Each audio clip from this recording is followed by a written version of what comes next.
บายดีท่านผู้ชมพบกับเบาเตียงคำนากายมื้อนี้เบาเตียงคำก็ยังอยู่ที่บ้านนาดีเมืองมหาไซแขวงขมวนซึ่งบ้านนาดีนี้ก็เป็นหมู่บ้านหนึ่งที่มีความมีวิถีชีวิตที่สงบและก็เรียบง่ายเป็นบ้านชนเผ่ามะกองหรือว่าชนเผ่ากะโซในชนเผ่าของประเทศไทยเนาะซึ่งบ้านนาดีก็เป็นหมู่บ้านที่มีความสัมพันธ์ระหว่างสองฝั่งไทยลาวโดยเฉพาะแม่นอยู่หมู่บ้านแห่งนี้มีเขยสุรินทร์มาแต่งงานอยู่กับสาวนาดีดังที่ท่านผู้ชมหลายๆท่านได้รับรู้นำกันเนาะในช่วงนี้เคยเมืองลาวของพวกเฮาก็ได้ออกไปทำงานอยู่ที่ต่างประเทศเพื่อหาเงินมาสร้างสาพัฒนาครอบครัวแล้วก็สาวลาวของพวกเฮาก็ได้ตั้งตารอคอยแล้วก็รอท่าอย่างใจจดใจจ่อซึ่งภาพบรรยากาศวิถีชีวิตและความรักของเพิ่นจะเป็นอะไรฝากท่านผู้ชมติดตามรับชมไปพร้อมๆกับเบาแต่งคำนากายได้เลย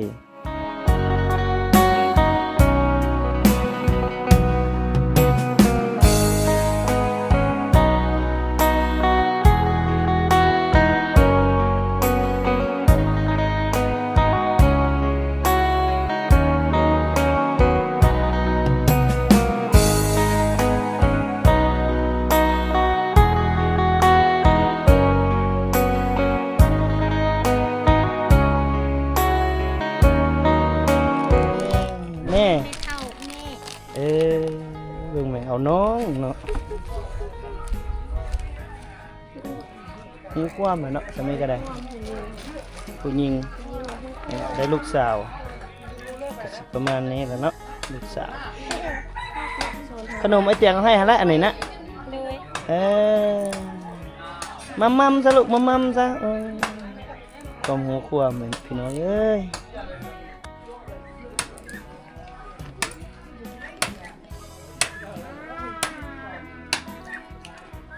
เบิ่งวิถีชีวิตพี่น้องบ้านนาดี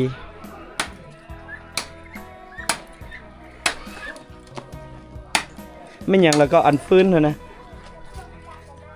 ค่อยบทจื้อละภาษาบรูทางเฮานี่ภาษาเราเทิงเฮานี่อุ้ยเนาะอุ้ยฟันนี่แหละว่าฟันเนาะไปเนาะไปอุ้ยไปอุ้ยไปอุ้ยเตรียมนึ่งข้า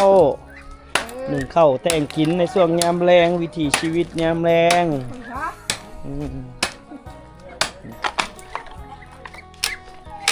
เพิ่นกับไปตัดเอาอยู่ป่าเลยพี่น้องตัดเอาอยู่ป่าแล้วก็แบกมาบางผู้มีรถไถก็ใส่รถไถผู้ใดบ่มีรถไถก็บ้านี่แหละเนาะแบกเนาะ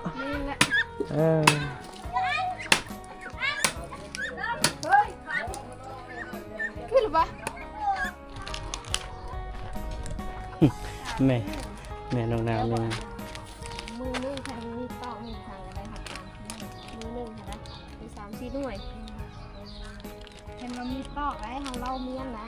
เห็นเราในทอดตะสานนะเนาะทอดตะสานกันมือนึงไรค่ะ3-4หน่วยนี้เป็นเราเล่เฮ็ดเล่กะมือน้อยมือตายย่างลูกเนี่ยเนาะ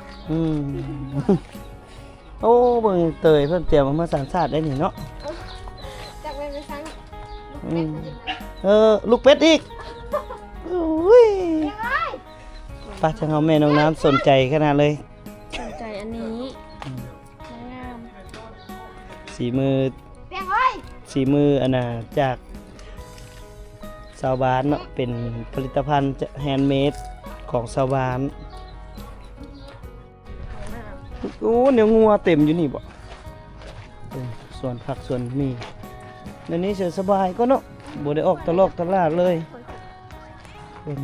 จะอ่อนถ้าได้พักปลูกเองนะปลูกเองไม่ได้ใส่ปุ๋ยไม่ได้ใส่เนี่ยโอ้พักอีกอย่างก็มีเลยกระลอกกระล่ำมีไปเลยกระล่ำอยากกระล่ำก็กินกระล่ำอยากอันน่ะผักกัดซ้อมกับปลูกผักกัดซ้อมอยากผักบัวกับปลูกผักบัวผักสลัดกับปลูกสลัดเพิ่นสะอ่อนแม่น้องน้ำสะอ่อนแต่ว่าเพื่อนมันบ่มีดินบ่งาม เขาเฮ็ดอันนี้ก็ปานงามโอ้ยก็ดินเป็นขี้หินก่อนนี่นะเห็นบ่นี่เป็นก้อนขี้หินเยอะๆนี่แต่ละเฮือนมีสวนผักหมดเลยมีเบิดนะสวนนี้เหรออันนี้ก็ได้แค่สวนผักอีกบ่สวนตัวนั้นสวนโอ๊ตอยู่พุ่นสวนน่ะเนาะโอ้ไปย่างลัดมาทางนี้บ่ได้บ่ไป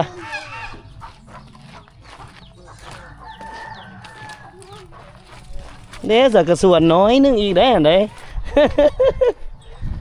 ฝุ่นเพิ่นหลาย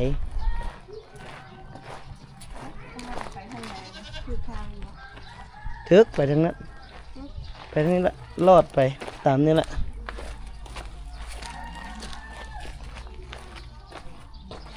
โอ้ห้องน้ำสิเข้าได้บนนี้ผู้หญิงเข้าฟรี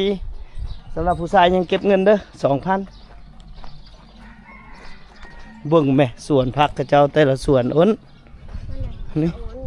ผักกับความงามบ่ได้ใส่ปุ๋ยเลยได้เบิ่งผักบัวกระเจ้าน่ะขี่งัวขี่ควายเบิ่งบักทั่วกระเจ้าน่ะแบบนี้แหละมีผักสวนครัวสะอ่อนบ่ได้ซื้อเอ้าบ่ได้ไปเอาซ้ำบ่เมื่อกี้นี่ยายขนมบ่มีเงินซื้อมาเอาไว้เดี๋ยวเบ้าจ่ายให้ไว้บ่มีเงินซื้อเนาะอยู่กับไผลูกอยู่กับพ่อแม่มายังเจ้าผู้เดียวเนาะบ่ทันใดเนาะเขายายเมื่อกี้นี่บ่ได้ซ้ำบ่ลูกบ่ไปหากบได้ละกบได้น้อยอยู่ไสไปอันนี้เฮือนไผซะลูกเฮือนน้องเฮือนน้องเฮือนเจ้านี่เอาอยู่นี่มันไผอยู่เฮือนหลังมีจักคนอยู่เฮือนเจ้าขึ้นเมื่อกี้นี่จักคนอยู่คนเดียวเจ้าฮะแม่เลยไปโพสสวนอยู่กับแม่โพสสวนไป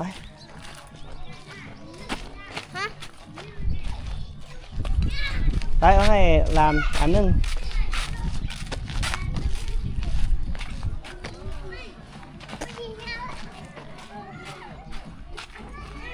เอาอีกถุงนึงได้แล้วบอกขนมมาได้กินแล้ว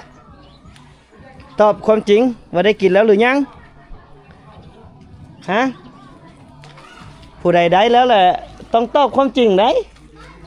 นี่ล่านี่บ่ได้เดี๋ยวเอาให้น้องอันนึงเอาตัวนั่นแหละตัวนั้นแหละผู้ใดได้แล้วแหละบ่ได้ให้เด้อ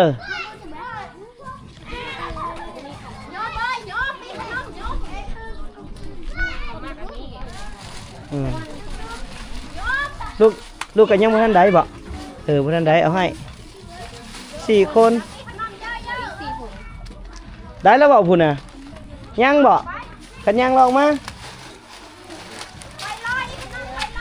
ผู้ใดได้แล้วล่ะบ่แม่นมาเอาอีกได้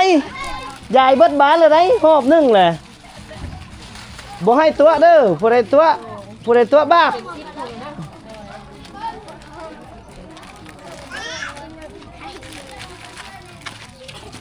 บ่แม่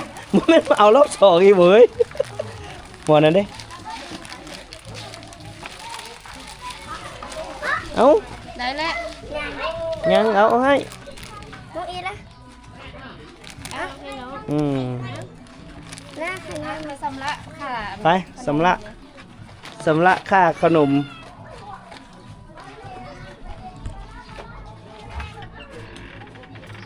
เครื่องมันมีข้างในพี่เนาะผู้ใดอยากมาอุดหนุนเลี้ยงเด็กน้อยก็สามารถเดินทางเข้ามาบ้านนาดีเนาะบ่จำเป็นต้องซื้อเนาะพี่น้องเนาะเพราะว่าอยากให้ทุกคนได้มาสนับสนุนสร้างรายรับให้กับชุมชนเนาะมาซื้อเอาภายในบ้านเพิ่นเลยเนาะโอ้กระแลมเดี๋ยวเฮ็ดเอาหยังเฮ็ดนี่เอาหยังเฮ็ดนี่สลีใส่ใจเยอะบ่เฮ็ดนี่ใส่ใจเอาซิมดูแม่น้องน้ำซิมได้แล้วขนมผู้น้อยค่ะเบิ้ลจะขนมเลยเหรอนักเบิ้ลจะขนมนะเด้ เอินกับ3-4รอบไปบนท้อง เอาบ่ได้ยินผู้ใดโอ้ จะได้สิสบายดีได้นี่มึงยังขับรถอยู่ หูข้าวแล้วบ่ ได้ไร หึ ข้าวอะไรเชียง บัก ตา เสียงมันตายแล้ว มึงแล้วเอาทักทายสบายดีได้ไปไหนมาเนี่ยนี่ขวมาค่ำมามืดแท้ ค่ำมืดยังตะเวนยังส่องดากอยู่ โอ้ตัวแหละ เย็นวะ อืม แช่บอกกันแล้วมั้ง ครับเดี๋ยวไปหาผู้สาวกันนึง สาวทั้งนั้น นี่สาวมันหาง สาวไม่ห้าง อืม ไปหาน้องพลอยละ นี่นะสาวมันหาง เพื่อนอันนี้นะ ไป ไปหาสาวมันหางกัน ดู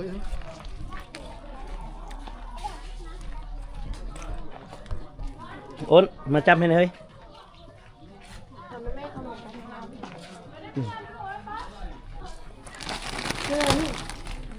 ำเอาอีกถุงนึงนะ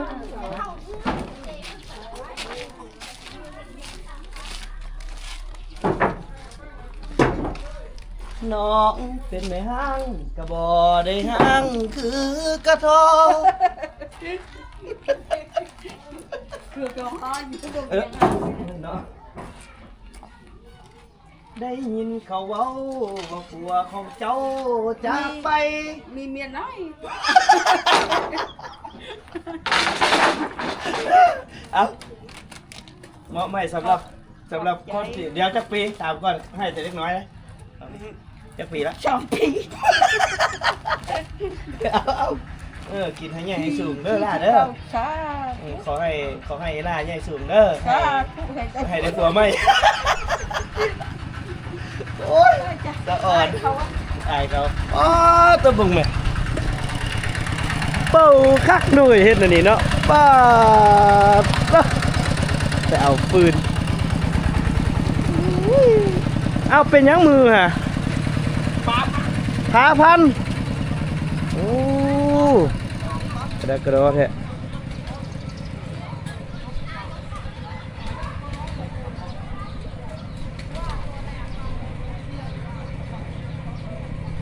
ไปเฮ็ดจังได๋ว่าผู้ลึกแท้วะโดนป่า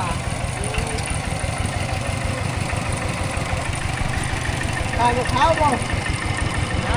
ตายกับเขาบ่นี่เอาเข้า เดี๋ยวผัวเมียเดี๋ยวบ่นี่ เมน เอาแก้มันเบิ่งนะครับเป็นผัวเป็นเมียเดียวอีหลี เดี๋ยวนี้ยากแล้ว หึ ยากแล้วไม่เป็นเดี๋ยวนี้กลางคืนก็จะเป็นเดี๋ยวนี้ไม่เป็น ถ่ายคลิปให้ไอ้เบิ่งหน่อยเด้อ ไอคลิปอันไอเชียงตายเห็นบ่ เป็นยังไง เกมกด ตัวมึงเลย วัดยาก ะลงปกติอยู่ ได้อยู่บ่มานอยู่บ่ ก็บ่ค่อยปานใด บ่ค่อยปานใดเนาะ เพราะว่างานบ่ดุบ่มีงานแล้วก็บ่มีน้องบ่มีเวลาถ่ายก็แม่นมันเป็นคอนเทนต์เก่าๆแต่ว่าบ่ให้คาดนะต้องลงต้องลงเทื่อนึงอย่างน้อยก็ให้มีคลิป ให้ตัวไอเตียค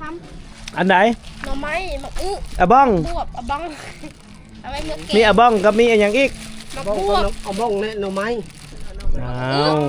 แล้วก็เว้าภาษาเราเทิงบ่เลยนะ เอาบ้องกับหน่อไม้บ่คือเดียวเลยเอาบ้องต่างหากหน่อไม้ต่างหาก ไปหามา แม่นบ่ เพื่อนเอาอยู่สวนเด้ปลาไปจะปลูกเลย ดูตาม ที่ให้ไผ่นี่จับ ผู้สาวเด้อนี่พี่น้องยังโสดเด้อ มือสอง โสดเด้อโสดเด้อ ลูกหนึ่งแล้ว โสดลูกหนึง โซลูกติดมาลูกเอ้ยมาสบายดีลูกเตียงไว้ สบายดี ป้าให้ได้มือเพราะว่า สบายดีรู้ป่ะเนี่ย สบายดีก่อนลูก บ่ทันได้สบายดีเดี๋ยวเลยได้ มาเดี๋ยว เช็ดมือก่อนลูก เช็ดมือก่อนอีกอ๋อ เช็ดมือก่อนมา เอาพอมันมาพี่ได้จังสบายดีเด้ อ๋อสบายเลยลูกปัน สบายดีเก่งหลายนั่นละเว้ กล้ามงามๆเลยลูก ย กล้ามงามๆสบายดีงามๆปิ้นไปหากล้องพุ่นลูกอ เก่งหลายนั่นละเว้ยจะได้กินขนมนำเฮ้ยอันนี้เลยว่า ก็แผ่วให้นี่ลูกลุงเตียงให้บ่ เบิด ให้แม่แกะให้เด้อ อืม เต้นบ่ให้เว้า โอ้ยบ่ได้ขาดดอกสาวนาดีเอ้ยเดี๋ยวไปซิเราจะให้เสียซื้อสาวนาดี ปลูกคอนเลยได้คัน อื ว่าม ก็ได้ทันเดิมแล้วเอากีฬาแล้วยินเสียงเพลงบ่ได้นะ ปลาจะปั้นเป็นกุ้งแบบ บรรยากาศพี่น้องเอ้ามองให้เมียต่อพี่ ขอบใจหลายๆเด้อ อยากตั้งซองบ่ หน่อย ไปเอาโทรศัพท์ออกมาเลยเฮ็ดให้ตอนนี้เลยณตอนนี้รถ จีเด็ด อ้าว ขนมตัวเด็ด เดี๋ยวตั้งซอง YouTube ให้น้องจ้อยใหม่ซองเก่าเพิ่นเข้าบ่ได้แล้วเนาะพี่น้องเนาะเพิ่นเข้าบ่ได้ก็เลยสิได้ตั้งให้เพิ่นใหม่เลยแล้วก็ให้มาติดตามซองใหม่ของเพิ่นเลยเดี๋ยวบ่แต่คำขึ้นให้เนาะเดี๋ยวบ่แต่คำตั้งซองให้น้องจ้อยใหม่ซองนี้ก็สิเป็นซองส่วนตัวของน้องเพิ่นเลยเนาะให้เพิ่นได้เริ่มเฮ็ดคลิปเพราะว่าบางเทื่อ FC ก็ว่าคิดฮอดเนาะบ่เห็นคลิปน้องจ้อยลง YouTube ไปหลายมื้อหลายวันแล้วก็คือซอง YouTube เก่าเพิ่นหันเครื่องโทรศัพท์เพิ่นทึกล้างก็เลยเข้าอีเมลอีหยังบ่ได้เดี๋ยวตั้งให้ใหม่เนาะแล้วก็สู้ใหม่ก็แป๊บเดียวนึงดอกซอง YouTube แป๊บเดียวเพราะว่าเดี๋ยว FC จากบ่เตียงคำนาไก่ก็คือสิล้างลายไปคือเก่าหั่นล่ะ FC ที่ติดตามน้องจ้อยอยู่แล้วก็เดี๋ยวไปติดตามเพิ่นเด้อนั่นนี่ไอ้ที่บอกไงมานั่งบนแดดพี่ ไอ้แพงเจ้า อ๋อบัง ให้น้องกันนะยกตัวอย่างว่าน้องเข้ามาในแอป YouTube เลยเนาะในแอป YouTube เลยแล้วก็เข้าตัวบนตั้งค่าตัวนี้ เข้าพวกนี้เลยมาหารูปไส้แล้วก็เขียนชื่อซ้ำนี้แหละ แล้วนะเพราะช่องมันเป็นช่องอยู่แล้วมีแต่เฮาชื่อมัดเมลซื่อ มีแต่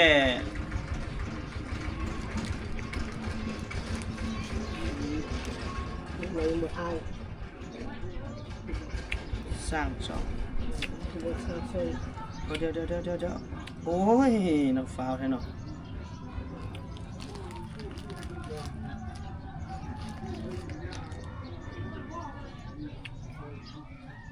ถ้าเอาช่องนี้เลยบ่ได้บ่ เอาช่องนี้แหละ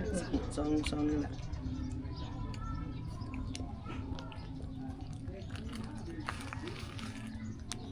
ใส่ชื่อไว้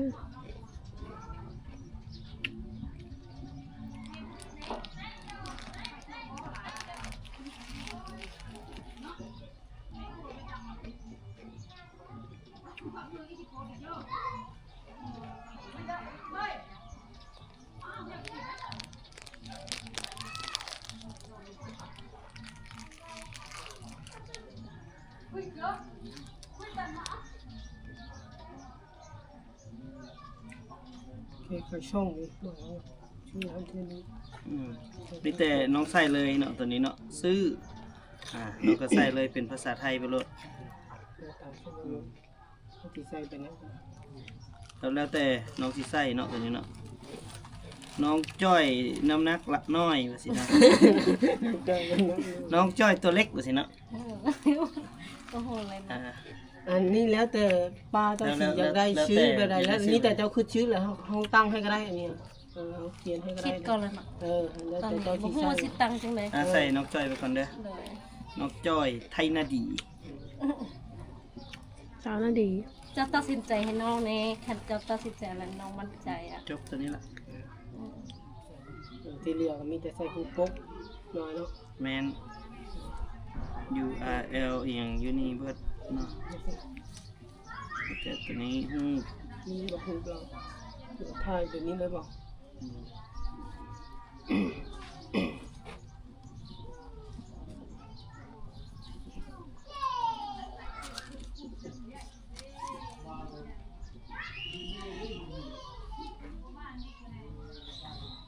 เดี๋ยวแต่ลองมันก่อนเนาะ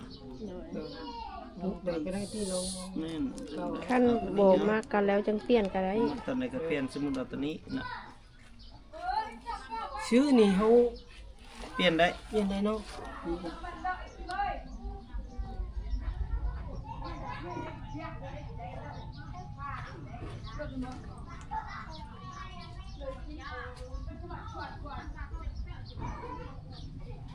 เอาตัวไหนหูกทางหลัง น่าจะเป็น ตัวนี้ก็ได้นะ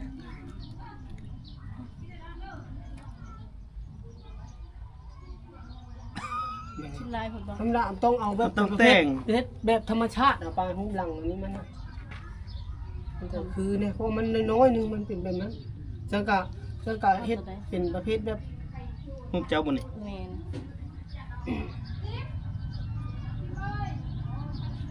ไก่ๆนี่คือเป็นได้ดิ ได้ช่อง YouTube เป็นของตัวเองได้บัดนี้ดีใจนะพี่น้องคิดฮอด FC คิดฮอดพ่อแม่นะพี่น้องบ่ได้ลงคลิปโดนแล้วแต่วันที่9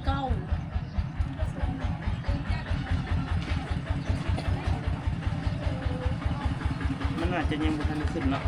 เดี๋ยวมันจะเป็น จะบ่มีสัญญาณหรอ สัญญาณจะเอง ใส่ชื่อว่าจังใดก็สิไปติดตามคนที่1 สร้างเนื้อหา สาวจ้อยบ่สาวจ้อยบ้านนาดี สาวจ้อยน้องจ้อยสาวนาดี น้องจ้อยสาวนาดี